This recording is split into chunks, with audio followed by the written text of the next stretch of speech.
head coach of the Pirates is Topex Robinson. And now trying to formally seek the third seat in the Final Four here at the Perpetual Help Altas. Off guard number 9, AJ Colonel. Point guard number 19, Keith Pido. At center number 18, Bright Aqueti. Power forward number 11, Rick Gallardo. And at forward number 14, Gab Dagangon. Head coach of the Altas, Jimwell Gikan. The referees for game 78, Salvador Cortez Jr. Michael Gallardo. Center for the coverage of the NCAA Season 92. Let's meet our starters for both teams. LPU Pirates, nandyan si Alban Baltazar, Zuzu Ayaay at their captain, PJ Soliman, surprisingly starting in this particular game. Sa kabila naman, Keith Pido, AJ Coronel, Bright Aqueti, Rick Gallardo also starting for the second consecutive game for the Altas. At nandyan siyempre sa kanila si Gab Dagangon. For today's game, it is going to be the LPU Pirates going up against the Perpetual Help Altas. Magsisimula na po ang ating first quarter. Our referees for today, Salvador Cortez Jr., Michael Galutera, Emmanuel Paraon, Fernando Maynala. For this game is underway. Alam mo Martin, I really like this lineup ng LPU Pirates. They are considered a small ball lineup dahil PJ Soliman is around 6'2", 6'3", playing that power forward role. But again, they are very athletic, very shifty, and their 2 to 4 guys are almost the same size. So they could easily be more fluid on that dribble drive offense.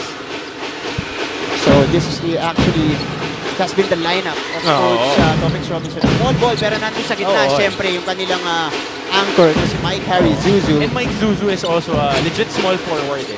He only adjusted his game when he came in here sa Manila and he started playing more of a power forward center role. Siyempre, bantayan ngayon ni Mike Harry. Napakahirap bantayan na si Bright Aqueti, but in that sequence, 24-second shot clock violation. 24-second shot clock violation on the Pirates. Oh, and especially Bright Aqueti wants to start hard, just like how he finished the game, hit the last game against the Heavy Bombers. Gusto niyang ipagpatuloy yung maganda niyang iniwan. Habang nakakapagpunta sa ating laro. 1 minute gone here in the first. Mike Harry attacks Bright Aqueti. He draws a foul. That will be against Rick Gallardo, I believe. And you see that fake handoff action, drive to the middle. Medyo na late yung help ni Rick Gallardo. Instead of going up dun sa free throw area, medyo malalim na siya, kaya nakakuha na ng buwela si Mike Harry, nakakuha naman ng 2 free throws. Coach, nakausap ko kanina si Coach Topex Robinson, and one of the reasons kaya sila nagkakaroon ng struggles ngayon late in the season is because of Mike Harry's performance in the second round. Kasi daw, medyo nag-gas out daw si Mike Harry in the first round. And syempre, check na siya ng mga iba-iba nating kupunan. If you observe kasi, Mike Harry has been playing high intensity on both ends of the floor. He gets those rebounds, he runs the floor hard, he gets the garbage baskets, and it would catch up on him Especially rookie to. First time niya maglalaro sa Manila, and then the drums, the lights are brighter here than when he played in the South. Ngayon, nabigyan ng pagkakataon, nakita natin napakatataas ng kanyang pinupunto si Lola. Ito makita natin, tinamaan ng kamay ni Mike Harry si Rick Gallardo, kaya nailabas siya, medyo may cut siya sa labi at ina-attendan doon ang kanilang team trainer. But again, going back to Mike Harry, napagod na, nadidepensahan pa. And you can observe, whenever he is underneath the basket, talagang 3 o 4 na tao ang kumukulab sa kanya. Nalulunod sa depensa itong si Mike Harry. We'll see. The tail end of the season, let's see if they can adjust his game and bring out a great type of performance mula sa kanya, katulad ng ginawa niya nung first round. Sabi nga ni Charles Darwin, survival of the fittest. Pagka ikaw ang pinaka-fit na team, parang sa theory of natural selection yan, ikaw ang meron kang chance manalo, mag-survive dun sa tournament natin. And if you're Mike Harry and all of the rookies here in the NCAA, you need those experiences. You need the ups and you need the downs of course of the season. Doon mo makikita kung doon mo again, tama yung sinabi mo maturity, and doon mo makikita ano yung mga facets ng game mo na idadagdag mo ba. But Perpetual Help has the ball right now. Singontico coming in for Gallardo. That's no good from him. Pirates are running. Turnover from Mike Harry. We go the other way. Dagangon. Lousy pass. Turnover for the Perpetual Help Altas. Puntahan muna natin si Sarah Carlo. Sarah? Alam nyo ba na sobrang proud si Coach Topic sa kanyang LPU Pirates dahil sa kultura na ipinahagi niya sa kanila. Si Coach Topic kasi palagi niya tinuturo sa kanyang teammates na mag-honor. I-honor ang game, i-honor ang kanilang teammates, at i-honor ang mga referees. Anong masasabi niyo dito, guys? Back to you. Siyempre, yun yung mindset na i-employ dito ni Coach Topic Robinson, of course. Ganyan talaga siya mag-coach. He's very spiritual. And he's a very goal-oriented coach. Very intrinsic. He would motivate you from within it. Dahil ako nakapaglaro din ako under Coach Topex Robinson. As we see this penetration by MJAI off that high ball screen. Again, dun dribble drive motion offense ang tinatakbo nila. Kaya nakakakuha ng mga ganong penetrations at offensive rebounds. Itong si Mike Harry. Again, going back to Coach Topex Robinson, a big believer of Coach Mike Krzyzewski. And he played under Coach Tim Cohn. He played under Coach Yang Giao. So he has those very good motivators as mentors. And yun ang ibinabahagi niya. And I was very, very fortunate to also be part of that umbrella. So, very great influences mula dito kay Coach Topic Robinson. And again, you could only speak through experience. Kasi hindi mo talaga in anything in life. You could only say one thing, but unless you're there, tulad nun, di ba? Bakit ako easy seal. Hindi mo na alam ang gagawin mo. Ha-hard foulin mo na lang, especially if you're the size of MJAI. Number 25, MJAI. Foul natawagan doon kay MJAI. Free zip po ang ating talaan dito with over 3 minutes gone here in the first quarter. Both teams playing great defense. Of course, ito Perpetual Help. They want to secure that Final Four spot already here in the season. Oo, kasi the best number to enter the Final Four would be 12 wins. Yeah. That is to at least secure a playoff spot for the top 3 or top 4. Balakweti makes both. Perpetual is on board. Score po natin 3-2. Ayaay. Swing it to Ian Alban. The explosive rookie from LPU spins. He loses the ball. Akweti with a steal. Oh, ito si Ian Alban din, kind of hit the rookie wall, so to speak. Dahil na-depensahan na rin siya. He started like a house on fire noong first round. Medyo nakapag-adjust na mga depensa sa kanya, parehas sa Mike Harry. Kaya iba rin ang looks na binibigay sa kanila. Ang tira doon ni Gab Dagangon. Tingnan mo tong action na to, yung high ball screen at nalilibre parati yan, yung corner 3-pointer na yan. But they need to make those jump shots. Yes, exactly. Kasi help yung nasa ilalim. Every time you get that early blur screen, the helper would need to rotate. Yun yung libre. And if not libre, yun yung second penetration makukuha mo. Let's see if they continue to employ that particular offense here in this game. But AJ Coronel may tangan ng bola against Wilson Baltazar. Coronel with a floater. AJ Coronel scores the 2 points. Swapping yung galaw ni AJ Coronel. Again, napakaswabe gumalaw nitong Perpetual Help Altas. They would win via defense. They would out-defend you and out-hustle you, especially with having guys like AJ Coronel, Keith Pido, who has been really, really steady and impressive this year. And ito pang, it's important to note for the Altas, they're peaking at the right time, Coach Martin. Exactly. Hindi sila katulad nung nangyari last year na banderang kapos. Hindi man lang sila pumasok ng Final Four and they were leading the NCAA after the first round. Balakweti off the glass and in for Mr. Brightside. Yeah, muscling his way towards the paint. Balakweti. 6-0 run para dito sa Perpetual Help to put them in the lead by 3 points. Pero si Kit Pido naman matatawagan ng foul sa kabila. Used a nice move earlier from AJ Coronel. Samantala, ito naman yung strong move inside din ni Brian Akweti over Mike Harry Zuzu. Mababalik po tayo dito sa NCAA on SNA. Babalik tayo dito sa Phil Oil Flying V Center for live coverage of the NCAA. Our head-to-head matchup for today. Both stretch fours para sa kanila mga kupunan. Jesper Ayaay for the LPU Pirates Daryl Singontico for the Perpetual Help Altas. Oh, ito Daryl Singontico played for the Letran Knights and then transferred to the Perpetual Help Altas. Has been steady. 13, 8, and 4 last game. Walang turnovers. MJ Ayay having a double-double. Different types of stretch four. Singontico is more of a shooter, more of a hook guy. Pagka may penetrate, bibigyan mo pick and pop. MJ Ayay more of attacker talaga eh. When he gets that ball, especially on the foul line extended on the top of the key, atakihin niya yan eh. At sila rin ang mga pwede maging go-to guys sa kanila mga kupunan. Exactly. Because they can perform in the clutch. Dribbling violation. Ito, matatawagan ng dribbling violation si Ian Alban on that attack dahil dumobol in and out pa eh. Libre na dun sa first move. But again, cradling the ball, that's a violation. Score now is 5-6. Perpetual still in the lead. 4:39 to go here in the first quarter. A low-scoring ball game so far. Both teams feeling each other out. Keith Pido. Usugap the gangon. They swing it.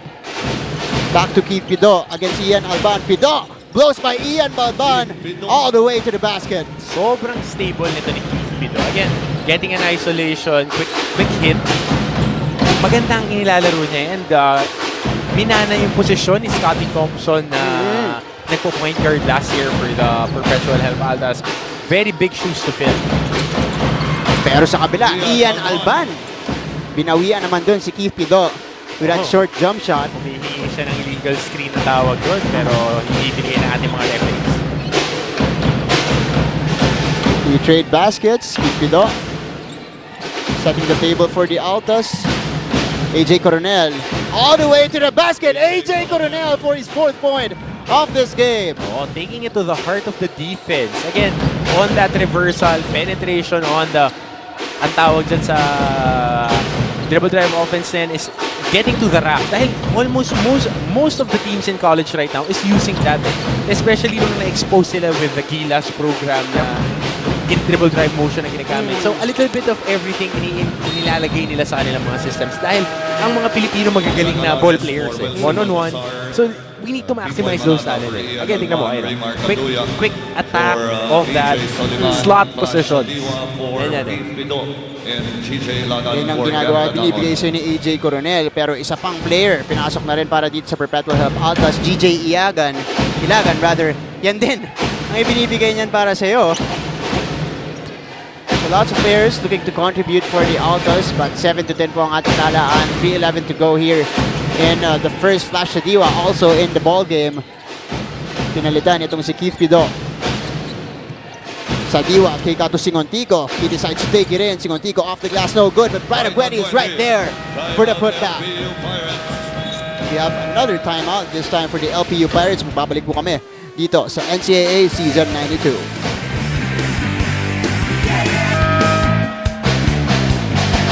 Ito, Martin, tingnan mo yung atake kanina ni Flash sa Diwa. Hindi natin nakita yung simula. But again, going through the defense, getting a quick pass to Singontico. On that high ball screen, Bright Agüedi dumayv lang. That's the dribble drive motion offense. It fabricates offensive rebounds and penetrations. Nakita natin, both foreign students have been getting a lot of rebounds for both teams. Kaya namamaximize again yung talent ng mga Pilipino, nagiging complementary. Ito mga foreign students natin. Which is good because it's beneficial for both sides. And it maximizes again the talent of Filipinos. Dahil bata pa lang tayo, yan yung ginagawa natin. One-on-one sa kalye, 3-on-3. And it exposes, and it stretches the floor na nagagamit natin talaga yung mga materyales na meron tayo. Kala ito nga si Edcor Marata, pinasok na rin. Kasama ni isa pang veterano, si Shaq Alanes for the LPU Pirates. Here's Flash sa Diwa. Draws a foul against Edcor Marata. Napakaganda tingnan. Kahit na medyo mababa ang scoring natin na pumapabor sa Perpetual Help Altas dahil gusto nila ng very low scoring dahil they are the best defensive team on this tournament, just allowing 63.3 points per game. Pabor na pabor sa kanila yan. Oo. They want the slow pace, of course. Here's GJ Ilagan. Corner 3 for him is good. Medyo sumaapit pa yung paddle. Again, yun yung mga nalilibreng spots eh. If you run that, I can't stress it enough dahil a believer ako niyang spread offense. Tingnan mo, just live, corner pocket 3 would always be free and it's 6 inches to a feet shorter. I'm not sure with the measurements. I need to check that with our stats, guys. Kung gaano ka-extend yung corner 3 compared to the top of the key 3. Kaya laging libre yun Usually it's shorter. Oo, sa shorter. quarter. And mas maganda yung field of vision mo dahil diretsong-diretso lang. Si GJ Ilagan, kung matandaan natin, siya ang nagpapunta sa overtime ng huling laro or huli nilang laro against the JRU Heavy Bombers. But they get the ball back. It's now an 8-point lead for the Altas. Singontico for 3. Short. Zuzu with a rebound. Here comes LPU. Edcor Marata at point guard para sa kanila. He kicks it out. Shaq Alanes against GJ Ilagan. Natawagan ng foul doon si GJ Ilagan. Ito, iba namang look ang binibigay sa atin ni Coach Stupex. More on the motion offense. Galing sa pin down. Nakita natin kanina as Pipoy Marata was bringing down the ball. Isang pin down action nakakuha si Shaq Alanes. And then quick attack off the ball screen ni Jabulawan. Nakakuha sila ng foul. Here's Shaq Alanes. Kicks it out. Kaduyak, the leading scorer of that game against the Red Lions. Bulawan off the glass is good for Jeff Bulawan. It's so nice to see him play again, and he has lost a lot of time in the first round. And almost didn't play, I think, in the first round because of that dislocated shoulder that has been bothering him for quite some time now. I think he had it last year pa, and we're praying, especially for the health of all our players. Nakita natin most of our big guns were under different injuries. But ito, si AJ Coronel talagang kanina pa nagpapakita ng mga penetrations niya, Martin. 6 na puntos na para dito kay AJ Coronel. Kaduyak looking for a teammate. He finds Shaq Alanes. Alanes still with the basketball. He goes inside Mike Harry Zuzu. No good. Again, Mike Harry Zuzu sinaswarm ng defender sa ilalim. 3 tao yung nakapalibot sa kanya. Ito yung sinasabi natin struggles ni Mike Harry Zuzu in the second round. 11.7 points per game lamang siya. 42% rather in the field, from the field. Itong si Mike Harry in the second round here in the NCAA Season 92. So you can see, very apparent change in the numbers for Mike Harry Zuzu. He was averaging a little bit under 19 points per game and a little bit more than, I think, 17 or 16 boards. I'm not sure with that stat. But again, a big monster double-double ang pinapakita nito ni Mike Zuzu nung first round. And again, concentrated effort of boxing him out, putting more people there. Dahil hindi rin naman siya katangkaran. He is around 6'6 for foreign student athlete. Lagi ako natutwist dyan sa Phil 4. But just being a foreign student athlete, we expect around 6'7", 6'8", mga Allwell Oraime ang size, Bright Akweti, explosive and big. But Mike Harry's on the leaner side of things. At medyo maiksi siya. Yun ang nagiging problema na ni Nunu Noah, si Mike Harry and si Clement Luchu. They are not as strong and as explosive as the other players. But again, Mike Harry has hops but he just needs to get into possessions. Of course, statistics provided by our head statistician, si Bong Ducanes. Thank you so much, Bong. Here we go, continue action here. Kaduyak in transition. Kaduyak! Sinabayan doon ni Gerald Dizon. Napayungan. And points in the paint. Napaka lamog sa ilalim itong LPU Pirates. I think it's 12-0. 12-0, yeah. 12-0 on points in the paint. And again, showing the size and crashing the boards. Yan ang kalamangan talaga ng Perpetual Help Altas. They are a grinded out team. They would out-defend you and get those hustle points. We're down to our last 9 seconds here. The first quarter, Kaduyak goes for the layup. He draws the foul. Mike Harry trailing. He had bad intentions with that play. Wanted to throw it down with two hands. Again, this is how you gash the best defensive team. You need to get easy baskets, you force transition, and get those hustle points. Nakakuha ng foul doon si Raymar Kaduyak and 2 free throws. As a penalty na ngayon ng Perpetual Help Altas.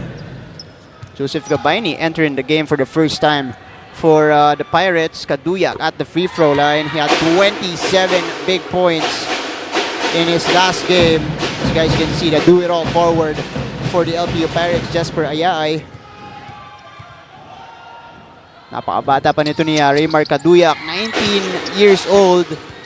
Has a bright future here in the NCAA. And again, he was part of the training team last year. He had a year to learn under Coach Topex Robinson, and now he has been given an opportunity to perform. That marks the end of our first quarter. It is the University of Perpetual Help leading the LPU Pirates 17 to 12. As you guys can see, the highlights of our first quarter. Ian Alban with that jump shot.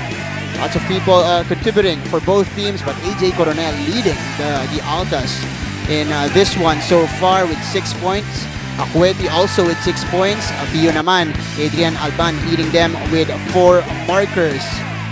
And ang iba-ibang contribution from the players. The usual Brad Acueti is showing up here in this ball game. Magbabalik po kami for the second quarter of this game.